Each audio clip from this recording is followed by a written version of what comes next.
এই সময়ে দরকার বেগম জিয়া, এই মুহূর্তে দরকার বেগম জিয়া বাংলাদেশের গণতন্ত্রকে রক্ষার জন্য।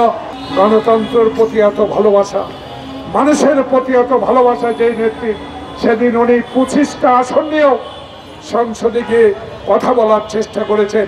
সেদিন দেখেছি, আমিও ছিলাম ওই সংসদে, সেদিন দেখেছি সেই ফ্যাসিবাদ বেগম জিয়াকে নিয়ে, শহীদ জিয়াকে নিয়ে কত উপহার দিয়েছে, কিন্তু আমরা নিরাশ হই নাই।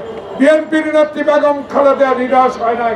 সেদিন সেই শেরে বাংলা নগরে আমাদের আজকের প্রিয় নেতা ভারপ্রাপ্ত চেয়ারম্যানকে সেদিন জনগণের কাছে পরিচয় করে দিয়ে বলেছেন, জিয়ার আদর্শ আমার আপোষহীনতা রক্ষা করতে পারবে এই তারেক রহমান। 16টি বছর যাকে নির্যাতন করো, মেরুদণ্ড ভেঙে দিয়েও তার সাহস হারান নাই সেই নেতা 10,000 কিলোমিটার দূর থেকেও সেদিন বাংলাদেশের মানুষকে, বিএনপিকে উৎসাহ দিয়ে এত জেল, জুলুম, হত্যা, গুম সকল কিছু সহ্য করেও তারেক রহমানের দল বিএনপি আজ এমন মুহূর্তে আজকের দিনে উপস্থিত। এই সময়ে দরকার বেগম জিয়া, এই মুহূর্তে দরকার বেগম জিয়া বাংলাদেশের গণতন্ত্রকে রক্ষার জন্য। দেশনেত্রী যে আপোষহীন সংগ্রাম করেছেন, এ আবার বাংলাদেশে এই ইন্টেরিয়াম সরকারের আমলে একটি নির্বাচন ফেব্রুয়ারির প্রথম সপ্তাহে হবে আশ্বস্ত করেছেন। আমরাও বিশ্বাস করি এই নির্বাচন হবে।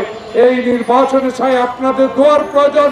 এই নির্বাচনে যেন বেগম জিয়া আবার ঘরে ঘরে মানুষের কাছে পৌঁছা দিতে পারে গণতন্ত্রের বাণী, নির্বাচনের বাণী।